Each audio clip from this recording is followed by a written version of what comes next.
Hello there, Sarah from 17 once again. This is my Bioshock Survivor difficulty, Brass Balls video walkthrough. This is the farmer's market, and it's a pretty crowded, crazy place. I really like the market area here. It felt to me like we were entering into the middle of a civil war. I don't know if anybody felt the same. When I first came here, of course. Nowadays, I understand it a bit more. I appreciate it's just a bunch of splicers attacking turrets and things, and everybody's going kind of crazy. And it's all in a very condensed area of Rapture, so I think that's why I appreciated it as much as I did. But it must be said that there are some tricky moments to this area, just because it introduces some interesting mechanics that are never really mentioned and never really seen again. The first one is the bees, and of course we don't need Nicolas Cage to tell us that bees can be a nightmare. I didn't realise when replaying this game that you didn't need some kind of tonic or plasmid to get through the bees, because I'd forgotten that you just kind of endure them. So I believe in this gameplay you're going to see me enter the bee area, you're going to see me get stung a little bit, and then I'm going to think about coming back later. I'm going to do some other stuff, and then I'm eventually going to go back later and realise I just have to go in there and take some stings. And it was one of those moments where it really does show how long it's been since I played the game. And it's another reason why I like to do practice runs when it comes to making walkthroughs, because I do believe that if you do a practice run, you're a lot sharper than you normally would be if you just went in there blind, or if you went in there cold, as I fuck up on the safe, but thanks to the joy of editing, you don't see any of that. We do have some robots coming our way though, so you want to make sure you stand still, go into Chameleon, and then exploit them for their utility, if you can. You can't always do this, but this area is very stacked in turrets and cameras, so you want to be aware of that. There's also a Big Daddy trotting about, so you want to make sure that if you do set him off, you've got the situation, assessed so that it's a good idea, because it can go really bad in these places.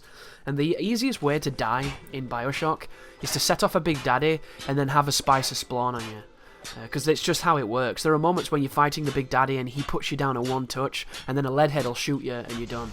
And it's just one of those 1-2 combos that you can't really see coming because the game populates itself in a very interesting way.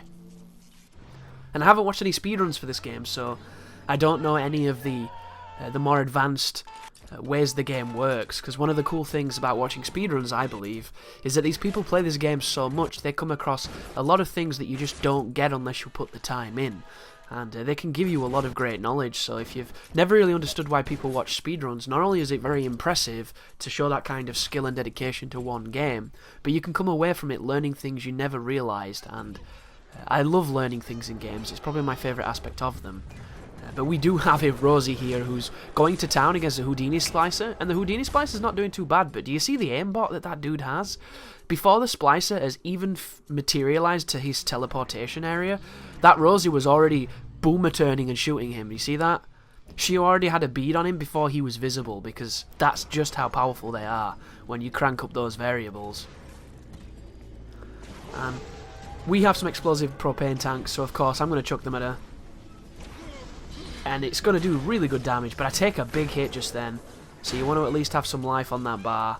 Stun her with a couple of the shots, get some shells in the gun, pump a few more shots, just chain the stagger. Very effective strategy. If you go close, you can kind of provoke her to punch rather than to shoot. So you can kind of dance in and out into her range, staying in the pocket and hitting her and stunning her. But did you see what happened then? Like, she recovers very quickly from that stun, as I explained in the previous video. So it can be very dishonest feeling when you know you have, say, 3 seconds of immunity, and then you go close and you somehow trigger her to do that pushback move, and she recovered faster than you thought she would, as I chucked the body into the bomb and it didn't work.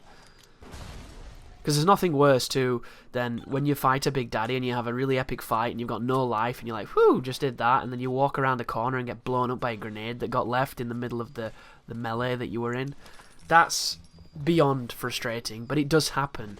And the game doesn't autosave that frequently either. That's something that I've not mentioned, guys. Saving is very important in Bioshock. One of the tooltips says you should save often with manual saves. And it's true. If you come from a generation of PC games where they enabled you to press like F something to save and F something to load, then you're all on top of the saving when you can manually do it, and you appreciate how powerful it is. Because it is really powerful. I'm a big fan of manual saves because I think it takes away the responsibility of the developer to balance the checkpoints, because then it's 100% up to the player, and if the player thinks that the checkpoints are too lenient, he can just abstain from saving. Whereas if you don't think checkpoints are anything to do with difficulty and are just a utility that delivers the gaming experience, then you don't have to do that, and you can save as much as you want. And that way it's in the hand of the player. Obviously, there are people who believe that the less checkpoints and the less safety nets that you have while you play is the path to difficulty. And for those people it would probably be too easy, but as I mentioned, you know, you don't have to save. There are a lot of people that create runs for games that take away core components that make them more difficult. Look at the bees, by the way, motherfuckers. Not Wicker Man, get off me, son. But I'm getting stung, and I couldn't understand why. Like, am I using the wrong plasmid? Is there something? Oh, I just ran past a turret. What am I doing? That was scary. So the camera, there's also a splicer to my right. You can hear him just then. He's talking to himself. He's all good. Am I going to hack it? Did I hack it? What the fuck? Oh, yeah, it's because I've hacked it. I forget that I've edited them out, so the hacking is super fast, and it's quite bizarre to watch sometimes. It's like, did I walk away then without hacking? That's very strange of me. But there you go. Can you imagine if the game was like that? That'd be crazy. You wouldn't see a single pipe in your run. And you see lots of pipes when you're bloody hacking in this game.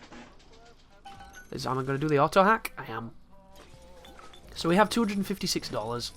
Quite a lot of money. Your wallet actually caps out, I think it's about $500, which I think is ridiculous. Because if you look, they've given it an extra 0 at the end there to make it look like you can get a really big wallet. And I don't know if it's difficulty dependent. Maybe on easy you can get $2,000, but on this difficulty you can only get 500 at a time. So my advice is buy out safes, buy out vending machines, buy out hacks, buy resources. Never be too stingy. Stingy, that's not a word. It's a mixture of, I don't know, skivvy and stingy? That doesn't make sense. But never be too stingy, sorry, when it comes to using your money in this game, because you will always get more. But I do recommend that you keep over $100 to $200 at any given time, because that's your safety deposit. That's what you fall back on when you have a bad encounter and the shit hits the fan and you need to recoup. You don't need that. Of course, you might be good enough. You might be an absolute baller when it comes to Bioshock and never have trouble at all. I'm not entirely sure. This is a game with a lot of great players and a lot of people very knowledgeable, because it's been out a while now, so you know, the joys of a game that's been out this long is it's going to have its fans, and it's going to have those people that really know how to play it. And another aspect of a great legacy, I think, for video games. But on the saving front, saving frequently is very important. The only problem is it takes quite a while to save, so it's kind of annoying that it takes like 20 seconds to load to actually fucking save. And then it takes like 30 seconds to load on a good day, and then other times it can be 50 in a minute. And like, I don't know why this game isn't optimized to run really quickly when it comes to the loading and the reloading stuff, because I just don't see anything here that's intensive enough to warrant the way the game performs. But the autosave will save like every time there's a fucking cutscene. That seems to be its frequency, and if you've played the game, you know the cutscenes are not frequent at all, so you cannot rely on the cushion of the autosave. But it can help occasionally, but you need to be manually saving, guys. And I know I've probably said it earlier on, but it's something that needs to be repeated. Saving is powerful. Saving is power. It's what it is.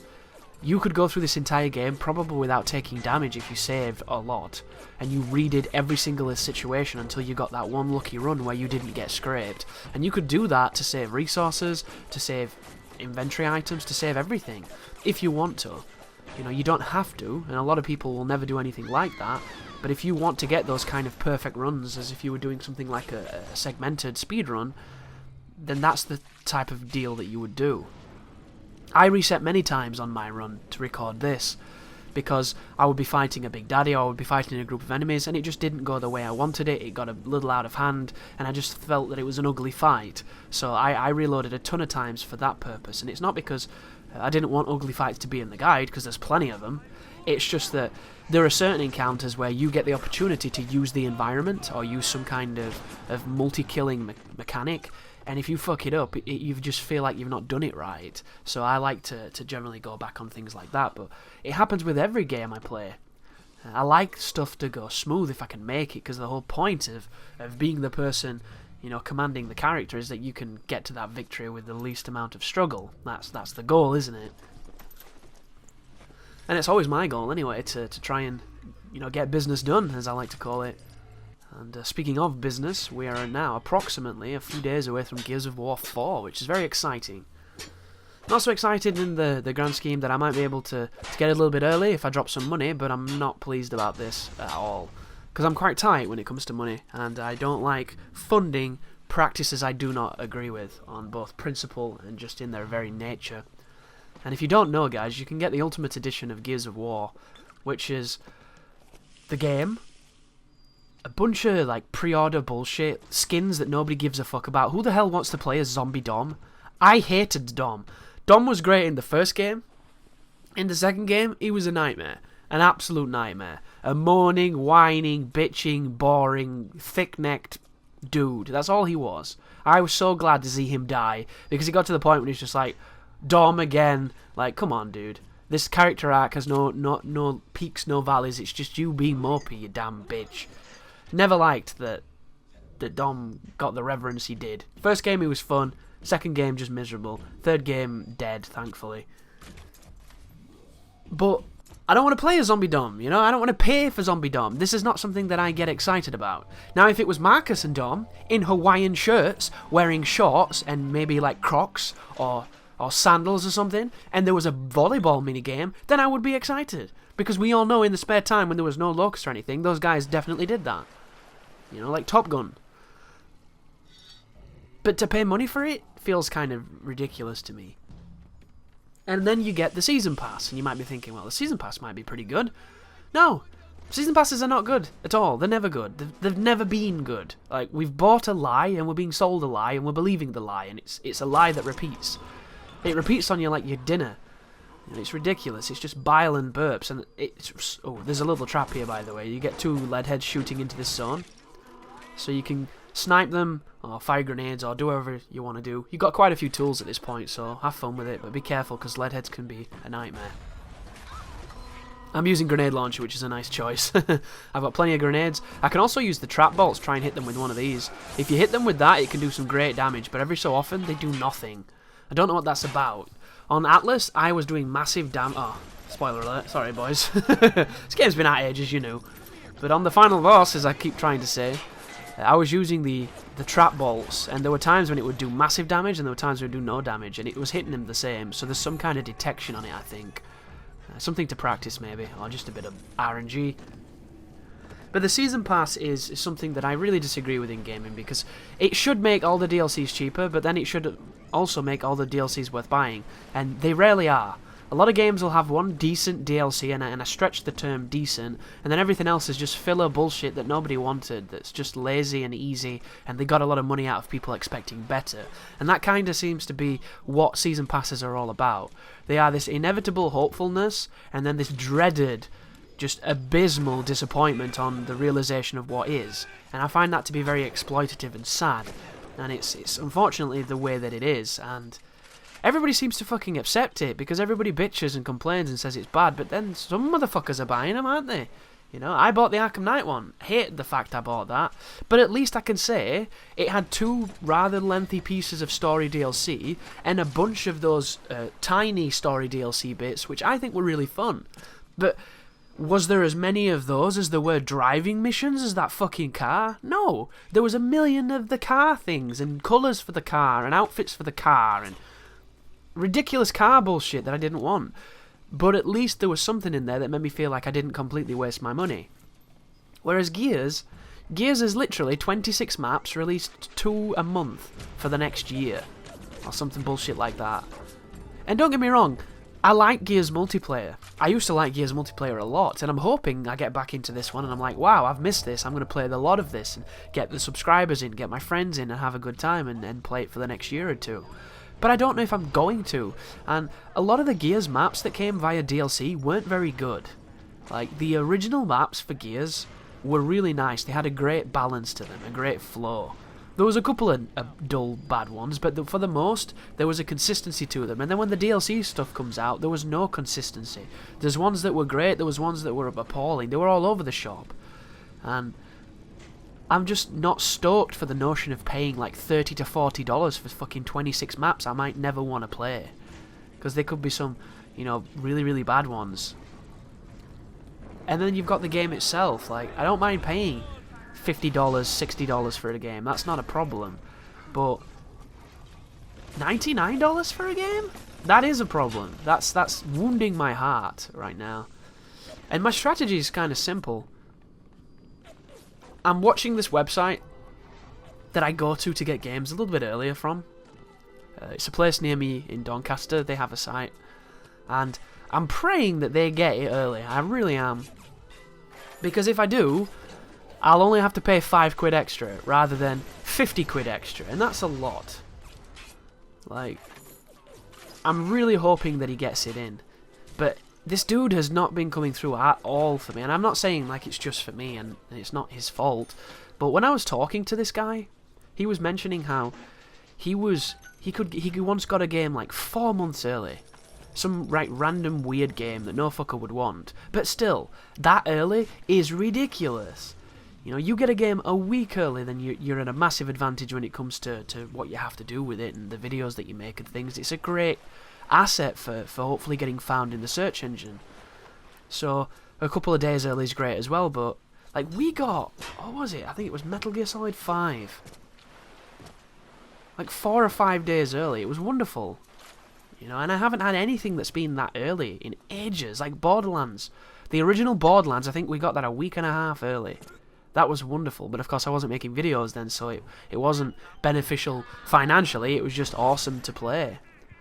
But the Ultimate Edition goes free, doesn't go free. It goes live on the 7th of this month, which is 2 days away. The game doesn't come out in America till the 11th. Because you guys have got different release dates. It comes out in my country on the 14th. So, I'm already at a fucking disadvantage because of geography, which is wonderful. Geography, politics, and bullshit. But then there's this Ultimate Edition that you can get it even earlier than that. So what I'm going to do, I think, is I'm going to wait until the eve of tomorrow, and hopefully he's going to get it early. And if not, I'm just going to buy the Ultimate Edition. And I'm going to be bitter about buying it, but hopefully the game is really fun and really good, and it completely makes me forget the fact that I dropped way more money on a game that I'm not even excited to play. And I know that sounds horrible. It sounds very first world entitled and ungrateful, and it is. You know, I will admit this. Wow, this is interesting. So I'm getting bum rushed by some leadheads, and they're doing a real good job of killing me. But I'm throwing shovels and doing a really bad job of killing them. And at this point, our guns have really, really come up with the research bonuses that we have on these enemies, so shooting is a legitimate strategy now that will help you, but telekinesis is still god tier if you want it. And you should want it, because it saves bullets. And that's why it's important.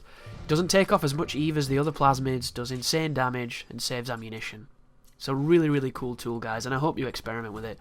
I've seen a lot of comments telling me that they never realised it was as good as it is, and I'm hoping that everyone's going to start using and abusing it to have a bit of an advantage earlier on. And I watched the beginning of Gears 4, because there's 20 minutes online, and there's those people that do the same thing every single fucking video, which really, really annoys me. I cannot stand people who take developer footage and then publish it as a walkthrough and advertise it as if they have the game. And all that this does is it gives them a ridiculous amount of views. It's a bunch of really easy exploitative money. It's about as clickbaity as it gets. And when you put your walkthrough up and you search for your walkthrough, you can't find it because you get videos that are 2 years old showing developer footage of a game that wasn't out. And it's really annoying. It's super annoying. And they all do it, and I don't know who started doing it, but whoever it was, I wish I could go back in time and watch them die slowly so that this never became a practice, because it just pollutes any chance a good guide maker has of being found. And I find it to be really sad, because what YouTube does, if you're not familiar, is when something look at this, by the way. This is not good. Why can I not pick up my explosive toolie thing? I want to kill the mister. Thank you. But when it's monkey see, monkey do, YouTube, because everybody's looking for that next thing. Everybody's looking for a leg up on the other person. I imagine it like a pit of burning tar, and everybody is feeling the pain, and everybody's trying to climb over each other to get out. And you have the people who are really good at exploiting, stepping on other people's faces and hands and climbing over them and pushing them further into the burning tar, are the people who do this bullshit.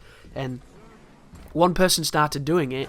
Now, search Gears of War 4 now, The entire first page was different YouTubers exploiting the same gimmicky bullshit. And I hope people realise, or I hope people come to understand that these videos are just trash, because that's what they are. How can these people have the game yet unless they actually have the game? And you can tell when a channel has the game because they'll upload a ton of it. They don't just upload one video like these greedy bastards do.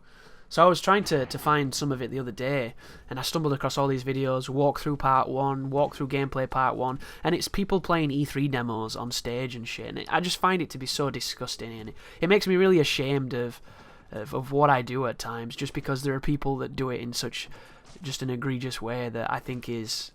I don't know why I take pride, or why I think there should be some kind of illusion of fairness to this, or some kind of balance to this creative medium, but I do. I accept people to earn things. You know, I'm a big believer of getting what you deserve, and these cunts don't, and yet they just pollute everything with trash, and they win because of it, so that's wonderful.